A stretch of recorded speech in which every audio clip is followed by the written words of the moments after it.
Hello friends, मैं आपका दोस्त and financial planner S Kumar.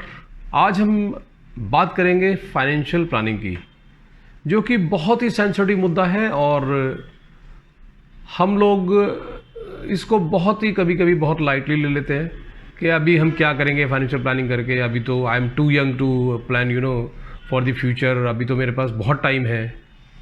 लेकिन यहीं पे हम मिस्टेक कर जाते हैं। मैं आज एक बहुत ही आपको एक चीज़ बताता हूँ। अगर आप चाहते हैं कि आप बूढ़े होकर ओल्ड एज होम में ना जाना पड़े, तो मेरी आप ये बात आज गांठ बांध लीजिए। आप फाइनेंशियल प्लानिंग अभी से शुरू कर दीजिए। जब जागो तब सवेरा, कोई देर नहीं होती है। मुझे नहीं पता कि आपकी एज क्या है, आप अगर 40 के हैं, 45 के हैं, 50 के हैं, जो भी हैं, आप फाइनेंशियल प्लानिंग अभी शुरू कर दीजिए। किस में फाइनेंशियल प्लानिंग करिए, किस में इन्वेस्ट करना है, ये मैं बाद में बताऊंगा। मैं अपनी नेक्स्ट जो वीडियो होगी उसमें बताऊंगा। लेकिन अभी हमें फाइनेंशियल प्लानिंग के बारे में क्या क्या हम कर सकते हैं, इसके बारे में आज मैं बात करूँगा आपसे। देखिए, फाइनेंशियल प्लानिंग, आप चाहे बिजनेसमैन हैं, चाहे आप सैलरीड हैं, इससे कोई फ़र्क नहीं पड़ता। चाहे आप अमीर हैं, चाहे आप गरीब हैं, इससे भी कोई फ़र्क नहीं पड़ता है। आप दुनिया के किसी भी कोने में रहते हैं, कहीं भी रहते हैं, फाइनेंशियल प्लानिंग आपको ज़रूर करनी चाहिए। बस ये मैं कहना चाहूँगा। फाइनेंशियल प्लानिंग की हैबिट डालना बहुत ज़रूरी है। जिन लोगों को फाइनेंशियल प्लानिंग की आदत है, सेविंग की आदत है, जिन लोगों को सेविंग करने की आदत है, वही लोग अच्छे फाइनेंशियल प्लानर साबित होते हैं।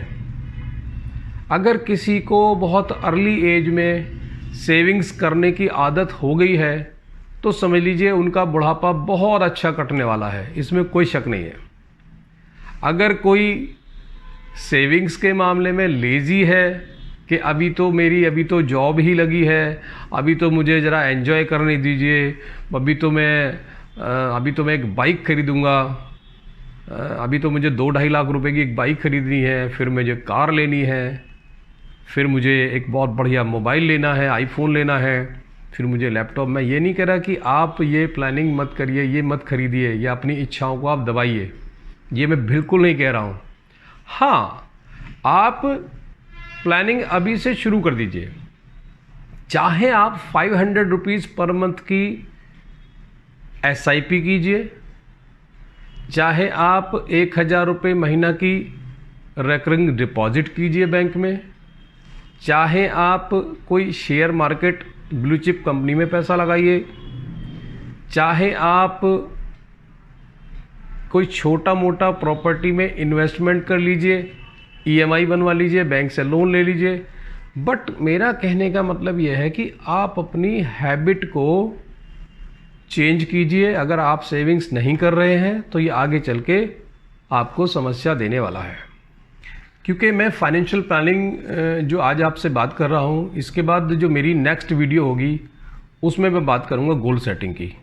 क्योंकि गोल सेटिंग और फाइनेंशियल प्लानिंग दोनों एक दूसरे से कोरिलेट है, बहुत ज़्यादा कोरिलेटेड है, और दोनों का इम्पोर्टेंस आपकी आने वाली लाइफ में बराबर है।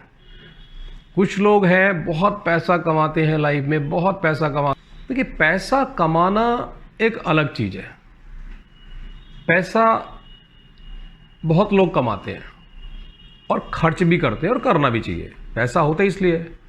लेकिन कुछ परसेंटेज अगर हम उसमें से अपने फ्यूचर प्लानिंग के लिए कर लें, तो वो हमारा, क्योंकि सारे दिन देखिए एक से नहीं होते हैं, चाहे वो बिजनेस हो और चाहे वो सैलरीड क्लास हो। आज की डेट में तो देखिए गवर्नमेंट जॉब भी कई बार स्टेक पे लग जाती है, कई बार सस्पेंशन हो जाते हैं कुछ चीज़ को लेके, और प्राइवेट जॉब का तो भरोसा ही नहीं होता है।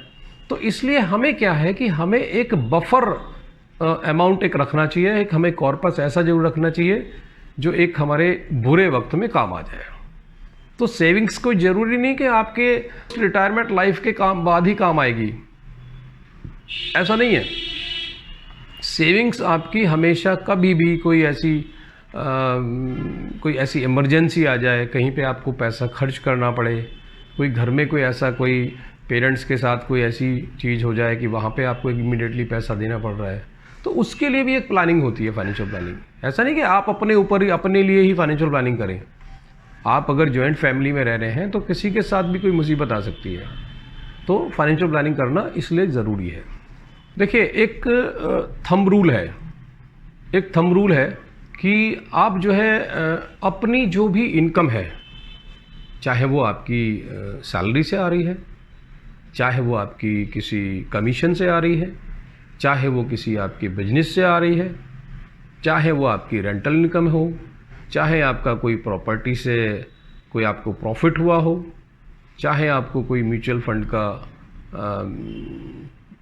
आपको पे आउट्स आ रहा है, कोई भी आपकी इनकम है उसका आपको 15 से 20% तक आपको सेविंग्स में लाना चाहिए, उसको बचाना चाहिए। अभी मैं ये बात नहीं कर रहा हूँ कि वो किस में, कौन से इंस्ट्रूमेंट में आप बचाएंगे, कौन सा प्रोडक्ट है जिसमें आपको सेविंग करना चाहिए, वो हम बात करेंगे अगले वाली अपनी वीडियो में। आज हम सिर्फ बात कर रहे हैं कि हमें फाइनेंशियल प्लानिंग क्यों करनी चाहिए और हमारे क्या ये काम आने वाली है। तो दोस्तों, मैं चाहता हूं कि आप मेरा जो नेक्स्ट वीडियो है वो बहुत जल्दी आने वाला है, और उसको देखने के लिए आप प्लीज़ मेरा चैनल सब्सक्राइब कीजिए, और अगर आप नोटिफिकेशन चाहते हैं, नोटिफिकेशन आपको मिलते रहे, तो बेल आइकन दबाना ना भूलें। थैंक यू, धन्यवाद, शुक्रिया।